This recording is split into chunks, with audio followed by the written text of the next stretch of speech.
I have told this twice in 30 years, and both times to men who are dead now, so I suppose the third telling can be to whoever you are. I am old enough that the order I give it in matters more to me than the order it happened in, and you will have to forgive that. When you are young, you tell a thing the way the clock tells it. When you are old, you tell it the way it sits in you. We had been dark for 9 months when they came. Dark is a word that does not carry the weight of it. We had been a held breath for 9 months. The cairn was a heavy monitor, a slab of a ship, all armor and gun and reactor, and very little of the grace you would want in a vessel meant to go anywhere, because she had never been meant to go anywhere. A monitor is a wall you put across a door. We were the wall across a door that no longer led anywhere, in a place that had no name on any decent chart, because the battle that had made the place had taken the names out with it. You will want me to explain the battle, and I am not going to, not the way a historian would. The short of it is that a relief column had been ambushed in the deep dark between two systems, where there is no star to anchor a name to, and the column had not survived being relieved. The cairn had been the last gun standing. We had not won. I want that understood at the front of this, because everything after only means what it means if you understand we had not won. We had stopped them. There is a difference, and the difference is most of a crew. Of the 412 souls that had crewed the cairn into that dark, 61 were alive 9 months on. The rest were aft, in the spaces we had sealed and could not bury, because you cannot bury anyone in the void without giving them to it, and we had decided, the 61 of us, that we were not in the business of giving anything to that particular dark. So we kept them. The ship was a grave that still had its guns, and we were the part of the grave that still breathed, and we had agreed without ever quite saying it out loud that we would not be leaving. I was the warrant officer over power and damage control, which on a monitor means you are the man who knows what the ship will do before the ship knows. Reactors do not lie the way men do. They tell you, in the smallest tremor of a feed line, what they are about to become. I had spent 20 years learning to read them, and in those 9 dark months I learned to read hours the way you learn the breathing of someone you are nursing through a long sickness. Not because anything was wrong with it, but because it was the only thing aboard that still spoke to me without grief in its voice. We ran cold on purpose. That is the part that matters and the part that no one believes when I say it, because they think cold means broken, and we were not broken. A monitor's reactor can be banked. You pull it down to a coal, a glow, a heartbeat barely above the dark, and you mask what little signature is left behind the cold, dead mass of the ship herself. And from the outside you are one more frozen wreck in a field of frozen wrecks. You are a corpse. We had made ourselves a corpse the way a man holds still in tall grass, not because we were dying, because we were waiting, and because we knew, all 61 of us, that the dead are visited. The dead are visited. We did not know yet who would do the visiting. We only knew the law of such places, which is that nothing is left where it falls forever. A battlefield in the dark is wealth. There is metal in it, and the rare burned guts of reactors and the things men carry that are worth carrying off. And there is, for the right kind of mind, the simple fact of the dead themselves, which some cultures regard as refuse and some regard as a harvest, and some, we would learn, regard as a sacrament. The Casquer regarded it as a sacrament. I am getting ahead. Let me hold there a moment on the 9 months, because I want you to feel the length of them before I let them end. You learn things about men in a grave they have chosen. You learn who keeps their boots clean and who stops. You learn whose hands shake at the same hour every shift, and you learn to be in another part of the ship at that hour out of decency. You learn that the human animal cannot live without a tomorrow, and that if you do not hand it one, it will build one out of whatever is to hand, and that the tomorrow it builds is sometimes very small and very strange. Ours was the watch. We kept watches we did not need on systems we ran cold, because the watch was the tomorrow, the watch was the next thing, and the next thing was the only thing that kept the 61 of us a crew, and not 61 men dying separately in the same dark.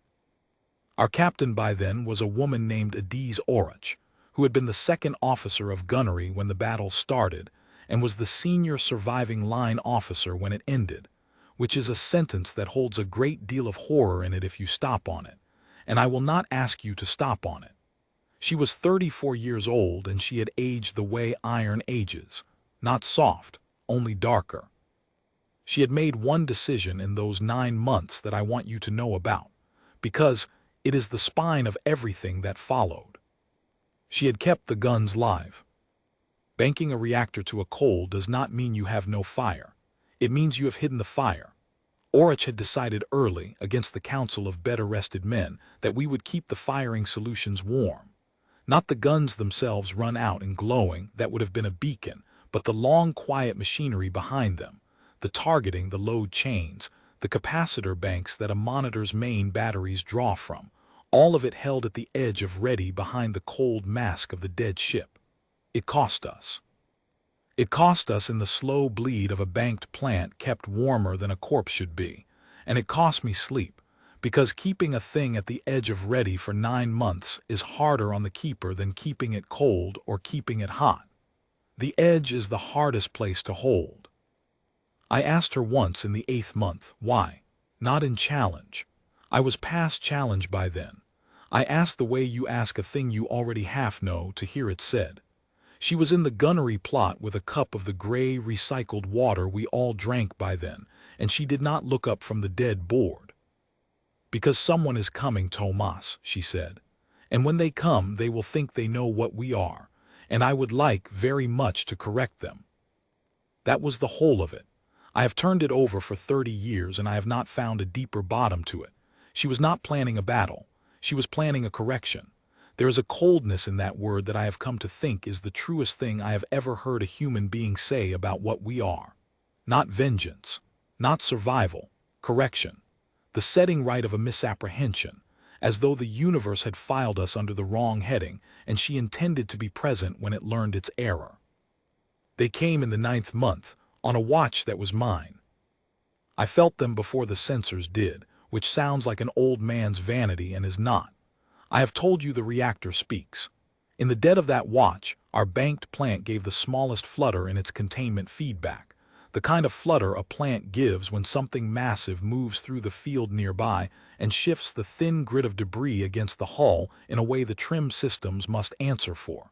It was nothing. It was less than nothing. It was the sort of flutter I had taught myself to ignore so I could sleep.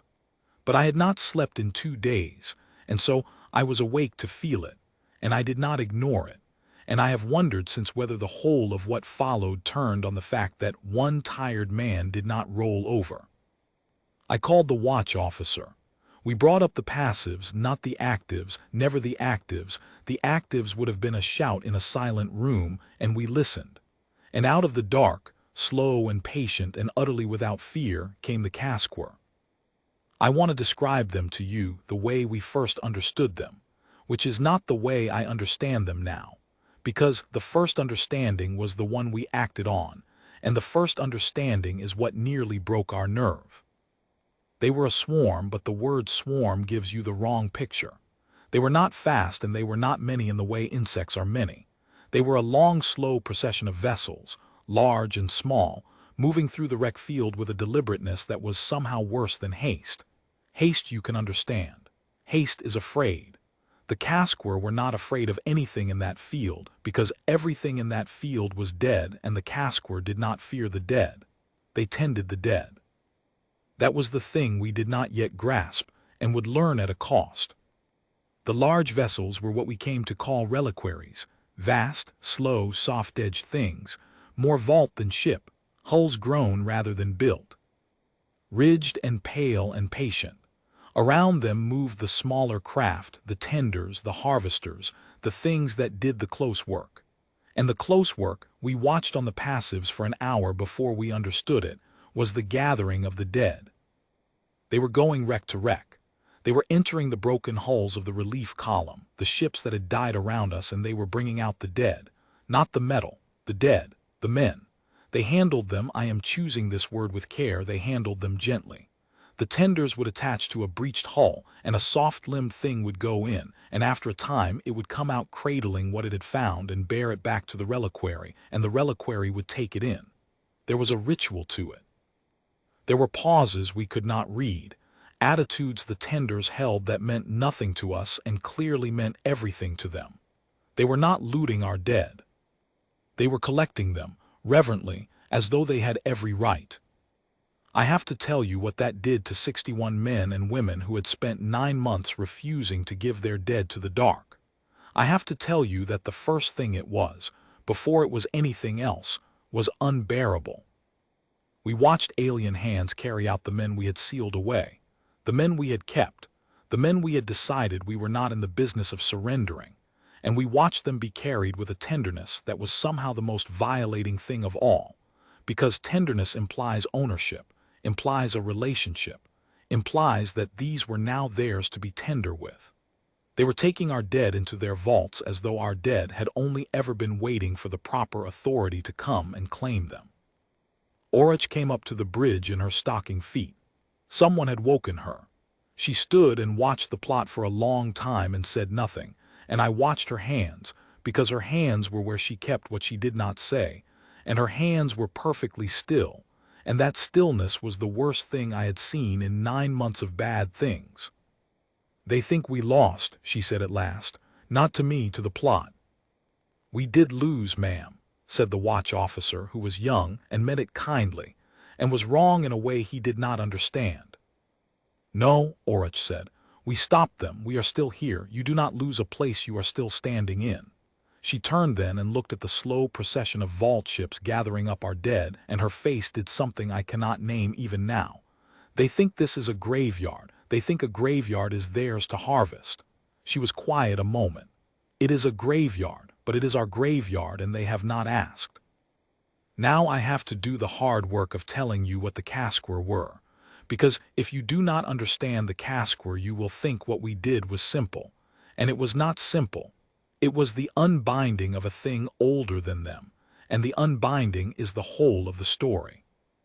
We learned most of it later in the long, strange aftermath, from the records and the few exchanges that survived, and I have spent years setting it in order, so let me give it to you in order even though we did not have it in order then. We had only the dread of it then. Understanding came after, the way it usually does, too late to be of any use except as grief. The Casquer did not make war. I want that to land because everything turns on it. In the whole reach of their long history they had not fought a war, not because they were peaceful in the way a gentle people are peaceful, but because they had found, very early, a thing better than war, which was to wait for war to end and then to inherit it. They were a downstream people. They lived in the silt of other species' violence. Where two powers met and broke each other, the Casquer came after, slow and patient and certain, and they took the field, and the field was wealth beyond the dreaming of the powers that had bled for it. They had grown vast on the leavings of the violent. They were the most successful species in their reach of the galaxy, and they had never raised a weapon, because they had built their entire civilization on a single unspoken law, and the law was this: the dead do not refuse. You take the dead. The dead are the one possession in the universe that comes to the strong hand without a fight, because the hand that held them is gone, and a held thing whose holder is gone is, by the oldest law of all, free for the claiming. The Casquer had built a religion on it, and an economy on it, and a self on it.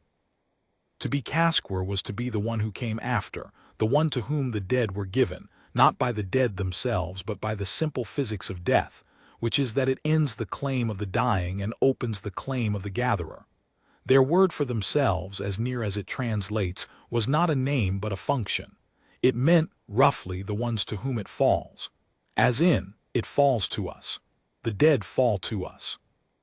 They had never in their entire history encountered a dead thing that did not fall to them, because such a thing is a contradiction. A corpse that refuses is not a brave corpse. It is not a corpse. It is a wrongness in the structure of the world. This is the thing I most want you to understand, and it is the thing that is hardest to make a person feel who has not stood where we stood. The Casquer were not coming to fight us. The Casquer did not have a concept that fit us. We were not, to them, an enemy fleet hidden in a wreck field. That category did not exist in their minds because the dead are not hidden. The dead are simply dead, and the field was dead, and therefore the field was theirs, and they came into it the way you would walk into a house whose owner has died and whose estate has passed to you. Without knocking. Why would you knock? The dead do not answer the door. And we, the cairn, the cold slab of us, the held breath of us, we were, on their charts, a corpse, the largest corpse in the field, the richest. A heavy monitor is a great deal of metal and a great deal of reactor and a great many dead, and we had made ourselves perfectly dead, banked and cold and silent. And I tell you now with the certainty of 30 years that this was the trap, though we had not built it as a trap. We had built it as a grave, and the difference between a grave and a trap turns out to be only the question of whether the dead are done. They came for us on the second day. We watched them finish the smaller wrecks. We watched the reliquaries fill. And we watched on the second day the largest of the tenders, a broad pale thing the size of a corvette, ridged and soft and grown, detach from its reliquary and turn, slow and certain, and without the smallest hesitation, toward the cairn. Orach was on the bridge. She had not left it. I do not think she had slept. I had come up from the plant because I could not bear to be away from the bridge, and because if it was going to happen I wanted to be where I could feel the ship and see the faces both, and there is no other place that lets you do that. The tender came on. It made no signal. Of course it made no signal. You do not hail a corpse. It came on with the absolute confidence of a thing that has done this 10,000 times, that has entered 10,000 dead hulls, that has never once in the whole history of its kind found a hull that was not dead, and it slowed as it neared us, and it began the slow ballet of approach that we had watched it perform on the lesser wrecks, the careful matching of our drift, the soft extension of the limbs it would use to attach to our hull and open us and come inside and carry out our dead. Hold, Orach said, to no one, to all of us, to the ship. We held, God, we held. There is a kind of holding that is harder than any action, and that was it, watching the pale, soft-limbed thing reach for us with the tenderness of a gravedigger, knowing what was in it, knowing that in a moment it would breach the spaces aft where our dead lay, knowing it would carry them out, and holding because Orach had not said the word, and the word was hers to say, and she was waiting for something. And I trusted her with a completeness I have never given another living soul, and so I held. And the tender touched us. It touched us the way you touch the dead, gently. A long pale limb settled against our forward armor near the dead-cold viewports of a gunnery sponson, and it settled the way a hand settles on a coffin, and somewhere in the soft body of the thing a mechanism turned, preparing to cut. Now, Orach said, I have tried for 30 years to describe what a heavy monitor does when it comes up from cold bank to full live in the space of 40 seconds, which is what we did, which is what I had spent 9 months making sure we could do, and I have never found the words, so I will tell you what it felt like instead. It felt like a body coming awake all at once, not the slow swim up from sleep that a man knows. The other thing. The thing that happens when a sleeping man is touched by a hand he does not know in the dark, and the whole animal of him comes up in a single instant from dead sleep to total readiness. Every muscle, every sense, the heart already hammering before the mind has formed a thought. That is what the cairn did. I brought the plan up from a coal to a fire in stages I had rehearsed in my sleep, and the fire ran out through her like blood returning to a limb that has gone dead. And all through the ship, the cold dead systems that had been masked as a corpses came up live, and the ship that had been a grave became, in 40 seconds, a gun. The lights came up. I want to dwell on the lights, because the lights are what the Casquer saw first, and the lights are, in a way, the whole of it. A dead ship is dark. We had been dark for 9 months. And now, in 40 seconds, every running light and signal light and viewport glow on the 1.5 kilometer slab of the cairn came up live, and from the outside, from the soft body of that tender pressed against our hull, it must have looked like nothing the casquer had a name for. It must have looked like a corpse opening its eyes. The tender did not flee at once. This is important. The tender did not flee at once because the tender, like the whole of its species, did not have a reflex for this. A predator that has cornered prey knows what it means when the prey turns. A scavenger that has been startled off a kill knows the cold jolt of the rightful owner returning. The casquer knew neither of these things, because the casquer had never been a predator and had never been a scavenger startled off a kill, because in the entire history of their kind, there had never been a rightful owner who returned. The dead do not return. The tender held against us, frozen, not in fear but in something I think was closer to incomprehension. The way a man's hand will stay on a stove an instant too long, not because he is brave, but because the signal his nerves are sending is so far outside the expected that his mind takes a beat to credit it. Then the cairn run out her guns. A monitor's main battery is not many guns. It is a few, and they are enormous, and on the cairn they were the long, heavy spinal weapons that a monitor exists to carry, the reason you build a wall instead of a sword. We did not fire them. I want to be very clear because the telling has grown in the years and some have it that we opened on the swarm in that first instant, and we did not. Orich did not waste the correction on the tender. The tender was nothing. The tender was a finger laid on a coffin. You do not break the finger. You let the thing the finger belongs to understand what it has touched. We ran the guns out, and we lit the targeting, and across the whole wreck field on whatever passed for casquer senses, the dead largest corpse of all came up live and aimed, and we held that aim past the tender, past the harvesters on the reliquaries, the great slow vaults where they had been carrying our dead. We aimed at the vaults. Orich aimed the correction at exactly the place where it would land truest, which was the place they kept what they had taken. And then she spoke to them. We had no shared language. We had the firing solution, which is a language all its own, and we had one more thing which she had prepared, and which I did not know she had prepared, and which I learned of only when she said, in the quiet of the live bridge, "Send it." We had recovered in the 9 months the dead of the relief column that had died nearest us, not many, a handful that had drifted close, that we had brought aboard at terrible risk in the early weeks because we could not stand to watch them drift, and we had kept them with our own. And among the things we had, because a fleet keeps records of its dead, we had their names. 412 names of our own, a double handful of the columns. And Orich in those 9 months had had the comms division build a single transmission, and the transmission was the names, just the names. Read out, one after another in the plain voices of the surviving crew, 400 and some names of the dead of the cairn, and the dead of the column, read slow and clear into the dark on every frequency we could push them, aimed at the casquer the way the guns were aimed at the casquer, so that the first thing the reclaimers of the dead would hear from the corpse that was not a corpse was the dead themselves, named, claimed, by the living who had kept them. I did not understand it then. I understood the guns. I did not understand the names. I thought it was grief, and it was grief, but it was not only grief. I have come to understand in 30 years that it was the correction.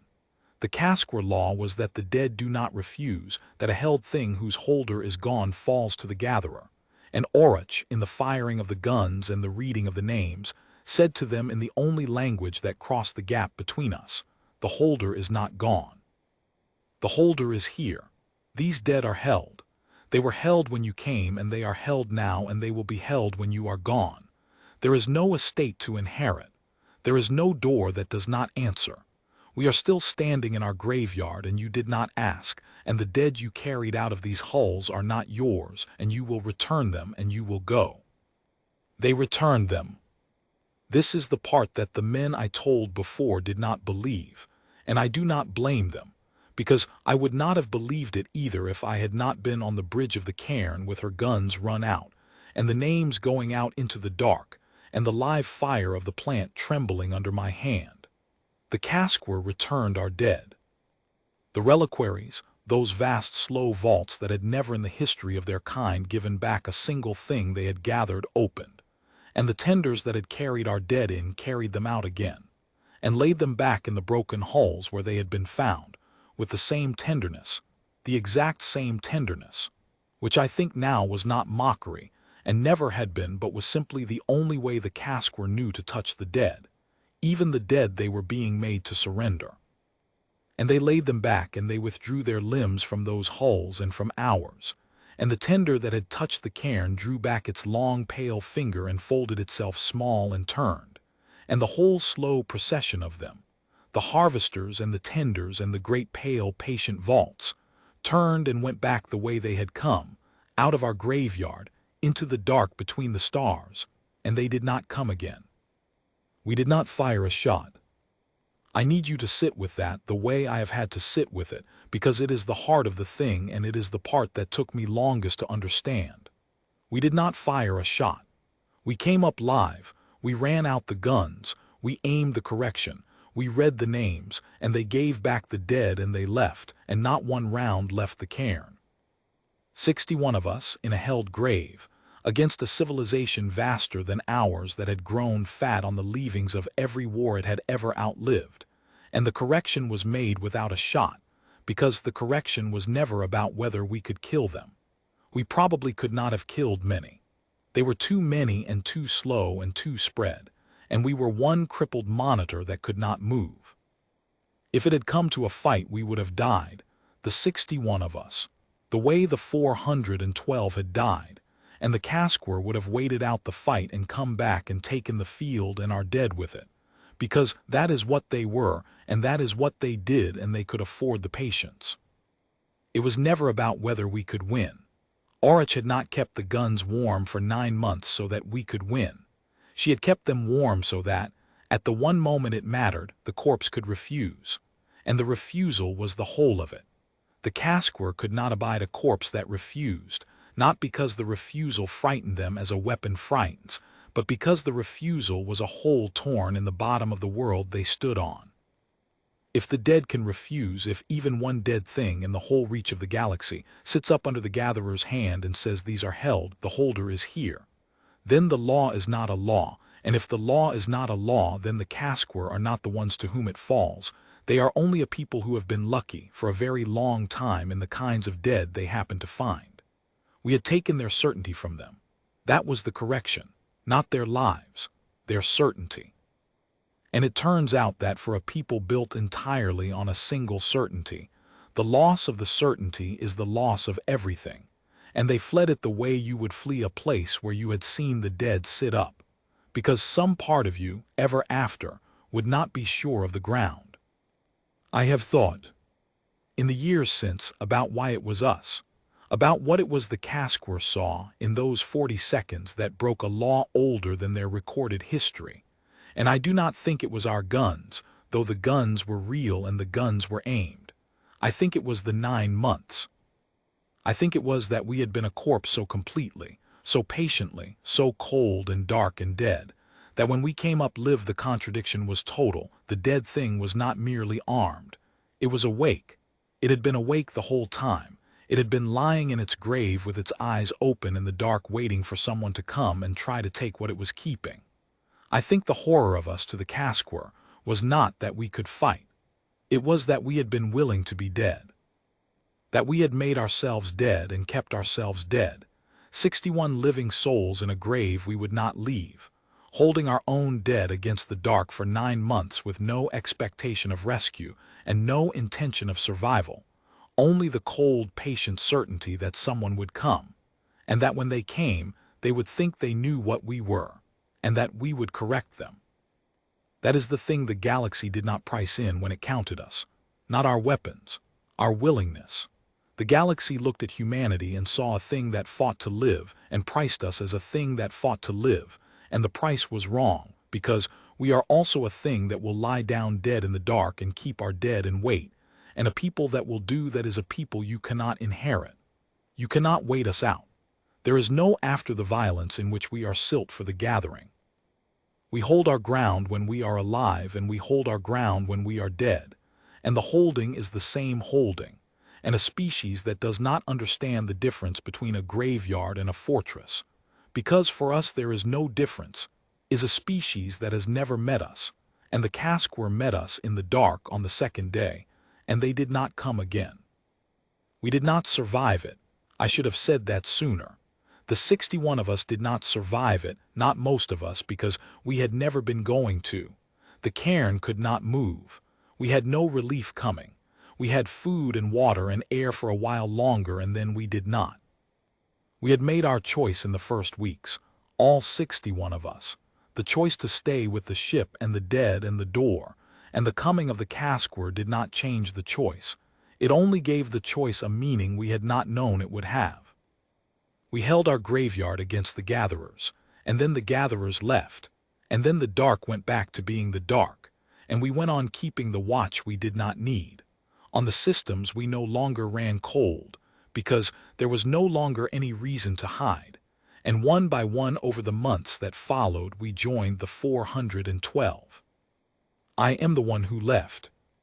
There were 9 of us in the end, when a long-range patrol working the old battle rumors finally raised the live signal of a monitor that should have been dead and came and found us, and could not at first believe what we told them, and took the 9 of us off, and could not take the rest, the 400 and some, the ones we had kept, because there were too many and there was no room, and so we left them in the cairn in the dark in their graveyard which they were still holding, which they will be holding long after the 9 of us, and now, I suspect only I am left to hold the telling.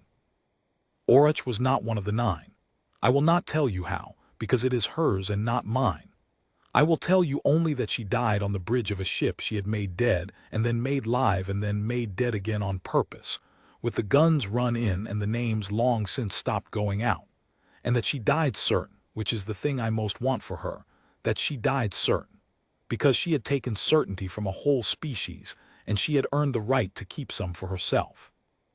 People ask me, the few who know to ask, what it was we did out there. They want it to be a battle. They want the guns. And I tell them what I have told you, that we did not fire a shot, and they are always disappointed, because a battle is a thing the mind can hold and what we did is not. What we did was lie dead in the dark with our dead and refuse, when the gatherers came, to fall. And the refusal cost us everything we had left to spend, which was not much, only the last of 61 lives that were already spent. And it bought, I think, more than we will ever know, because the Casquer are downstream of every war, and the word of a corpse that refused will have run down every stream they tend. And somewhere out there is a whole civilization that no longer walks into the dead places certain that the dead places are theirs. That is what the first sight of us bought. Not a victory. We had no victory in us. We had used ours up stopping them the first time. What the first sight of us bought was the end of a certainty, and the certainty was that we could be waited out, that we were a thing that fought to live and could therefore be inherited once we stopped. And we are not that. We were never that. We are a thing that holds, alive or dead, and the dark learned it from a corpse with its eyes open. And the dark, I am told, has been more careful since. I have kept the watch all these years. That is the last thing. The patrol brought us home, and the 9 of us scattered, and the years took the other 8, and I am an old man now in a quiet place, and I still keep a watch. Not on anything. There is nothing out my window but a garden and the slow, ordinary turning of an ordinary world that does not know it was ever counted and priced and nearly inherited. But I keep the watch. At the hour I used to keep it, because the watch was the tomorrow, and an old man needs a tomorrow as much as a young one, and because somewhere in the dark between the stars there is a 1.5 kilometers of cold dead monitor with 400 and some held inside her, keeping a graveyard that is still ours, and I do not like to think of her keeping it alone. So I keep my watch and she keeps hers, and between us, the living old man and the dead-held ship, we hold the door, and we have not lost it, because you do not lose a place you are still standing in, and I am still standing, and she is still standing, and the dead, are held. They asked when they came whether we had survived. We had not. That was never the question. The question was whether we would fall, and we did not fall. We have not fallen yet.